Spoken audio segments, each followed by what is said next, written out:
Hello again, captains. Welcome back. Cash the Stampede here. And you have found me today enjoying the new cannons that you can get while grinding the Nyan event called the Naga's Call. They are our first set of culverins that have explosive as a secondary perk. It's explosive 1 in this case, but they also increase the damage you deal by 5% after every hit with a perk called Chain Reaction. The perk resets every 7 seconds, which does suck. But if you use these with the right ships, this will not matter. Now, if you've been following the channel recently, you already know what the right ships are.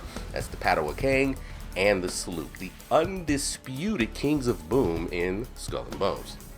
In the Sloop, since it is a smaller class of ship, you are going to get a 50% broadside damage bonus once you upgrade the ship to level 3 of 6. On top of that, there's a 15% boost to explosive damage. And you get a 50% chance of triggering a blast that causes 1500 damage to anything within 150 meters of the explosion. All explosive damage put out lowers the enemy's damage output by 10%.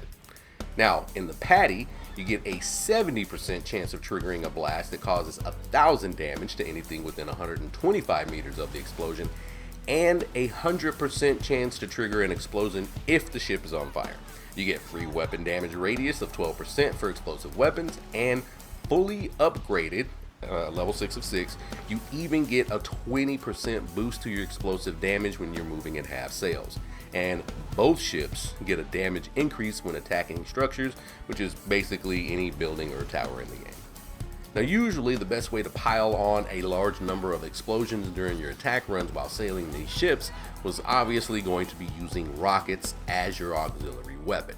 I think small rockets hit 20 times, while the larger rockets, I know for sure, the ones that come from the Warhammer, hit 10 times, which is pretty good. But you have a 20-second reload timer to deal with before sending out another volley, unless you've put on furniture, to help augment this. Now, you can put on the Naga's Call, put them on your broadsides, and now you get 6 extra shots from your Sloop, 7 extra shots from your Paddy, and you can fire these off every 6 seconds, which gets you 3 rounds of cannon fire, meaning a lot more explosive chances to make a ship randomly explode before sending out more rockets. I find it to be pretty fun, pretty satisfying, and effective in both ships. Now, as far as builds go, well, that is the great part, because if you've been following the channel this season, we have already set you up for success with our Paddy builds. The most recent one that covers how to increase the Paddy's survivability, that will be the video I recommend as a foundation, because you only need to add the Naga's Call and 2 other furniture pieces and you're all done. The link to that full video is actually on the top right of the screen right now, but I'll also leave a link at the end of the day's video. But in that build, we are using the Scooper or Scupper Station 1, the First Mate's Ledger, Company Screens, and Beam supports. Today I've added in the Organ Harvesting Station to buff up my rockets and their explosive damage.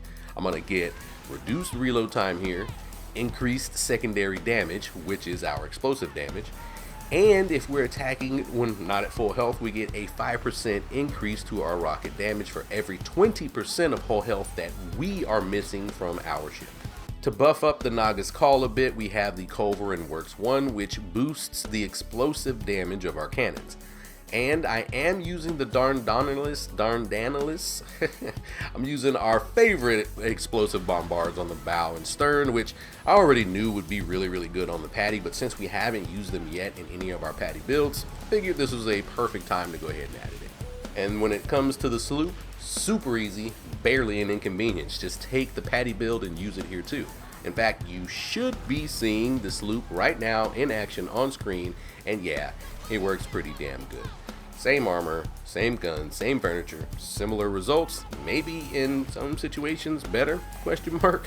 Oh yeah, this is a ship that can put out as much as it can take, and with this setup, there's almost no need for backup because you can heal yourself every 10 seconds or so.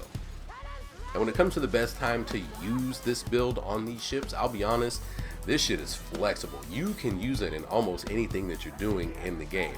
If you're taking on a mini boss or a world event boss, it's fine there because there's plenty of opportunities to get a crew attack, which will help you heal any, major attacks you take from the boss. It's perfectly fine in convoys. In fact, it shines in convoys because you're getting the extra explosive damage, which is going to damage other ships around the ship that you're attacking. And as you see here, it is great on forts. You are going to annihilate buildings in these ships, and it's not even funny. In the time that it's taking me to tell you about how good it is that these things are at taking out structures, it's already taken out the majority of the structures in this fort. That's nuts, right? These cannons seriously make me want a set of explosive long guns slapped on the front of my Paddy so bad. And maybe, just maybe, we'll get lucky in the first season of year 2, which should be announced on the 13th. So fingers crossed, and I cannot wait to break everything I can down in that video. It won't come the day of, by the way, but I will put it out as fast as possible so that we can all just sit around here and talk about how excited we are about the next season. And by the way, I have been asked about creating a Discord for the channel. I am thinking about starting one up around the time we get that year 2 announcement, but jump into the comments and let me know if you would actually be interested in joining a Skull and Bones community for group ups, trading, and just good old pirate vibes. So yeah, I do recommend using this for anything that you have going on. It works really well in groups. In fact, I think it may shine the best in groups, but again, you don't have to have that because you get the survivability of the ship just healing itself over and over again. But hey, that's gonna do it for me, captains. As always, I have been Captain Cash the Stampede, and we will see you out there in the seas. Take it easy.